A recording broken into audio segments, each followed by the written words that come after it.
Hey, 42 here. A young Julius Caesar was travelling across the Aegean Sea when he was kidnapped by Cilician pirates. The pirates demanded a ransom of 20 talents of silver for his release, worth about £500,000 in today's money. But Caesar was insulted, and he demanded that they raise his ransom to 50 talents, which they did.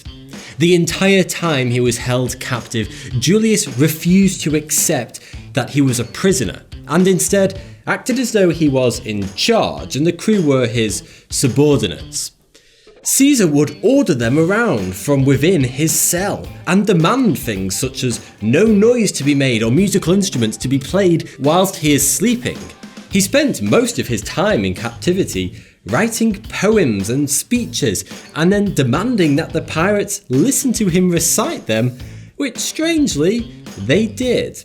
Caesar managed to make friends with the pirates, and over time they grew to like him and even respect him as their superior.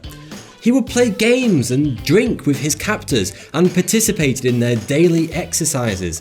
He was given the freedom to do whatever he liked and board the ship, and even to leave the ship and roam free when they docked at islands, like some kind of free-range chicken Caesar. But Caesar hadn't gotten Stockholm Syndrome, far from it. If anything, he had given his captors reverse Stockholm Syndrome. All the while, Caesar didn't quite appreciate being held prisoner, and he openly told his captors that after his ransom had been paid, he would hunt them all down and have them crucified. They obviously thought he was both crazy and joking, because after Caesar's ransom was paid and he was released, he did come back with a small fleet that he had raised himself and found his captors exactly where they had left him. And just like he had promised, he captured them all, took back his 50 talents of silver, and crucified each and every one of them. He must have grown some fondness for his captors though, as he did slit their throats before crucifying them to save them any suffering upon the crucifix. The golden age of piracy began in 1650 and waged for almost 100 years. The seas were full to the brim of buccaneers, privateers, corsairs, and good old swashbuckling treasure-hunting pirates. So, what caused pirates to exist in the first place? Skip back a couple of decades to the 1630s, and England were hiring privateers, basically official and fully legal pirates, to raid Spanish treasure fleets and take over treasure ports such as the famous Portobello. One prolific group of these state-sponsored band of privateers was led by the infamous Sir Henry Morgan from Wales. After pillaging and plundering many large Spanish treasure ports around Panama and bringing the gold back to England, King Charles II knighted Henry Morgan for basically slaughtering and torturing thousands of Spanish and innocent civilians. But hey ho, he provided bountiful quantities of gold and silver, so a knighthood it would be. All this privateering and skirmishing over control of mineral-rich islands and ports around the Caribbean eventually led to an all-out war between nations for control of the region. The English, the Dutch, the Spanish, French and Danes engaged in a war known as Queen Anne's War. For 11 years the nations battled it out on the high seas. Britain eventually won the war. But after the conflict had died down, many peaceful trade deals were struck between the rival nations, and one of history's most profitable trade triangles was established. Sugar and tobacco were sent from the Caribbean to Europe, manufactured goods such as guns were sent to Africa, and then African slaves were taken to North and South America. So, to maintain peace and thus protect the integrity of this highly valuable trade route, the British made all piracy illegal and set out to eradicate it.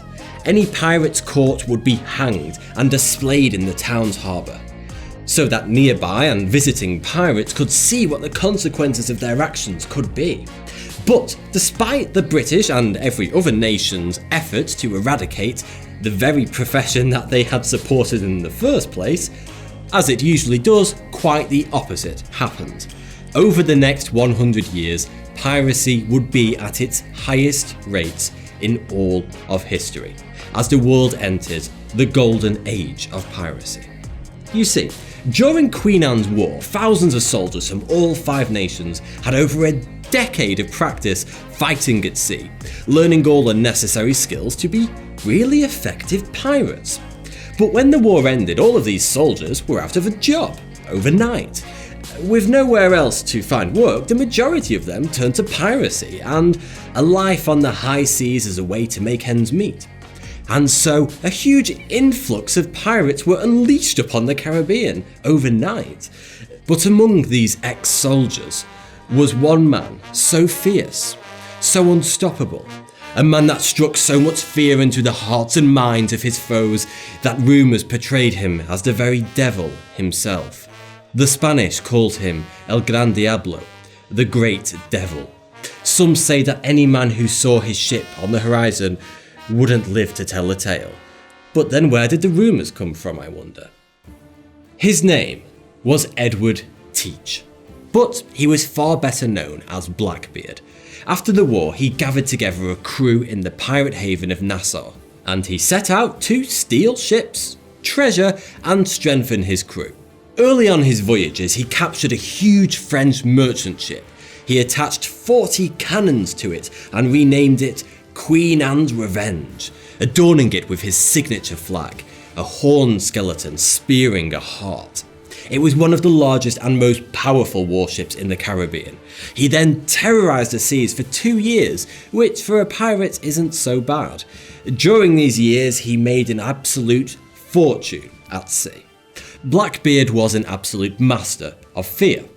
Unlike most drunken vagabonds that took to piracy, Blackbeard was highly intelligent, and he understood the human condition better than most. His primary weapon was intimidation and fear.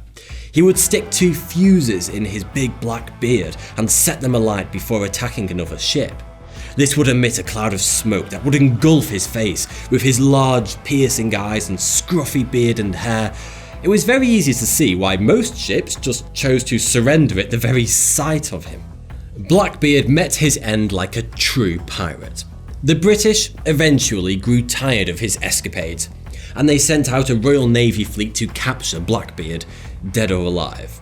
Blackbeard was outnumbered and was killed whilst fighting with all his might.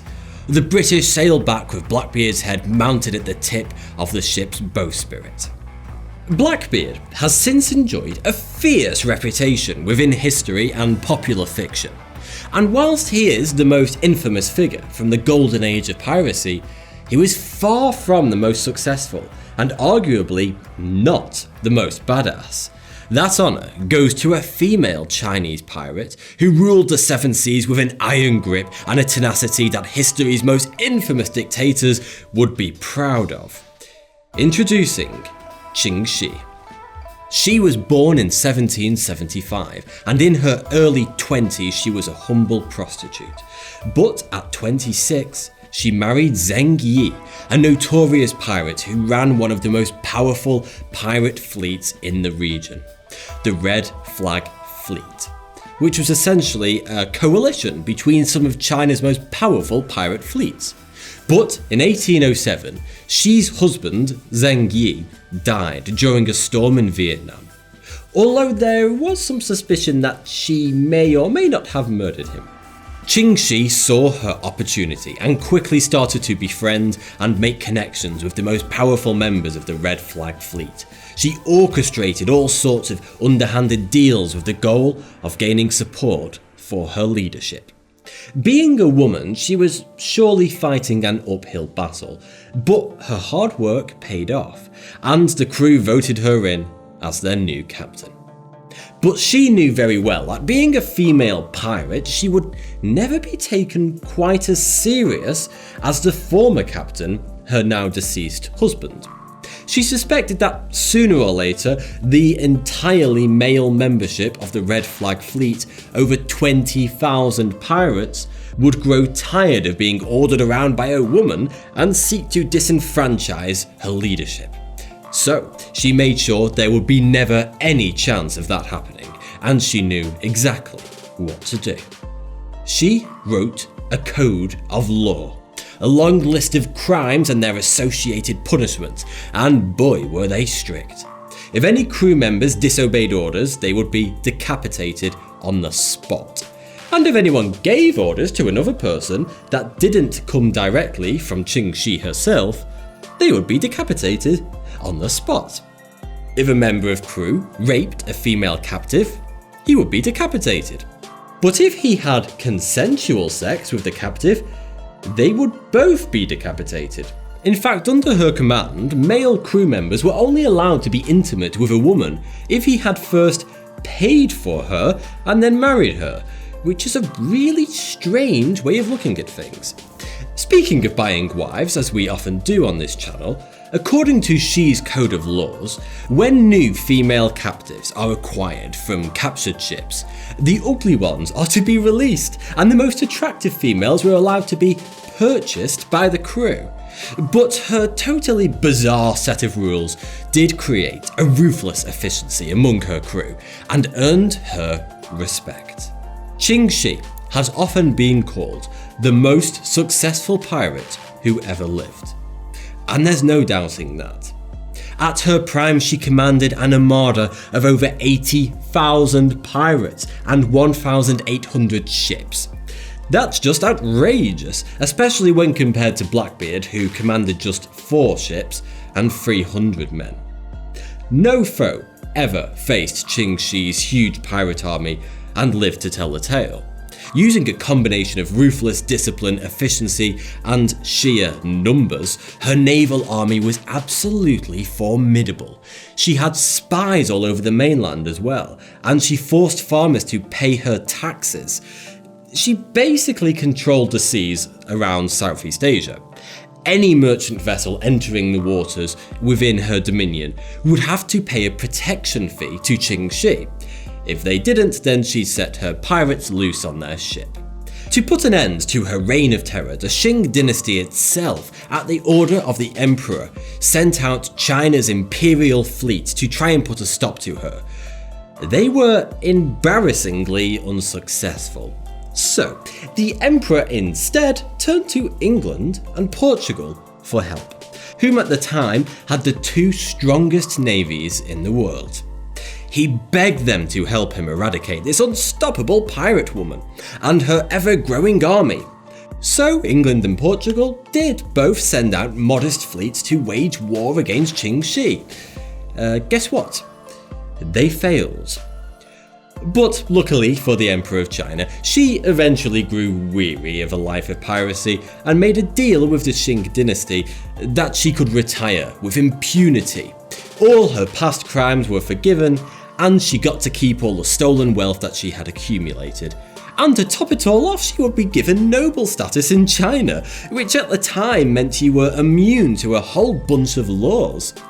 She set up and ran a brothel and inn, and she lived out the rest of her days in peace in rural China, making this incredible and, frankly, terrifying woman not only the most successful pirate in all of history, but also one of the very few that didn't end up being hung for their crimes or killed in battle. Piracy may be an unsavoury profession, but you've got to take your hat off to Ching She. Thanks for watching. If you enjoyed this video, then please click here to support me on Patreon, and if you haven't already, don't forget to subscribe.